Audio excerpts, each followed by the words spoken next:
നമസ്കാരം. സർക്കാരുമായി ബന്ധപ്പെട്ട അറിയിപ്പുകൾക്കും മറ്റു വാർത്തകൾക്കും വേണ്ടി ചാനൽ സബ്സ്ക്രൈബ് ചെയ്യാനും തൊട്ടടുത്ത ബെല്ലൈക്കൻ എനേബിൾ ചെയ്യാനും മറക്കാതിരിക്കുക. വിവാഹ വാഗ്ദാനം നൽകി പീഡിപ്പിച്ചുവെന്നാരോപിച്ച് നൽകിയ ബലാത്സംഗ കേസ് സുപ്രീം കോടതി റദ്ദാക്കി. 4 വർഷത്തോളം നീണ്ടുനിന്ന ഉഭയസമ്മതപ്രകാരമുള്ള ബന്ധം പിന്നീട് തകർന്നതിനെ ബലാത്സംഗമായി കണക്കാക്കാനാകില്ല എന്ന് കോടതി നിരീക്ഷിച്ചു.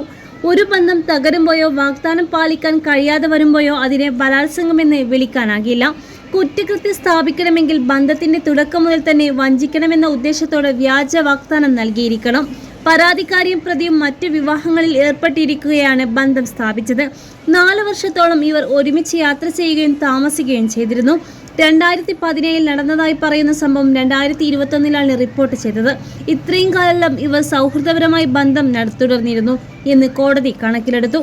ആദ്യത്തെ ക്യാഷിംഗ് ഹർജി പിൻവലിച്ചു എന്നത് രണ്ടാമതൊന്ന് നൽകുന്നതിന് തടസ്സമില്ലെന്ന് ഹൈക്കോടതി ഉത്തരവ് തിരുത്തിക്കൊണ്ട് സുപ്രീം കോടതി വ്യക്തമാക്കി. പാർട്ടികൾ വർഷങ്ങളോളം സന്തോഷത്തോടെ ഒരുമിച്ച് ജീവിച്ചു. പിന്നീട് ബന്ധം വഷളായതിനെ തുടർന്ന് നൽകിയ പരാതിയിൽ ബലാത്സംഗ കുറ്റം നിലനിൽക്കില്ല.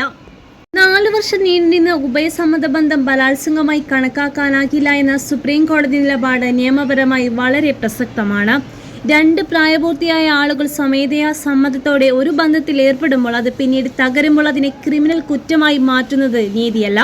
ഇത്തരം വിധികൾ യഥാർത്ഥ ബലാത്സംഗ കേസുകളുടെ ഗൗരവം കുറക്കാതെ സംരക്ഷിക്കാൻ സഹായിക്കുന്നു. ഒരാളുടെ വ്യക്തിഗത തീരുമാനങ്ങളും ബന്ധങ്ങളും പിന്നീടുള്ള അഭിപ്രായ വ്യത്യാസങ്ങൾ കൊണ്ട് കുറ്റകരമാകുന്നത് ശരിയായ സമീപനം അല്ല. അതേസമയം യഥാർത്ഥ ബലപ്രയോഗം, വഞ്ചന, സമ്മതമില്ലായ്മ എന്നിവ ഉണ്ടായ കേസുകൾക്ക് കർശനമായ നിയമ നടപടികൾ ഉറപ്പാക്കണമെന്നും നമ്മൾ മറക്കരുത്. ഈ വിധി നിയമത്തിന്റെ ദുരുപയോഗം തടയാനും നീതിയെ ശക്തമാക്കാനും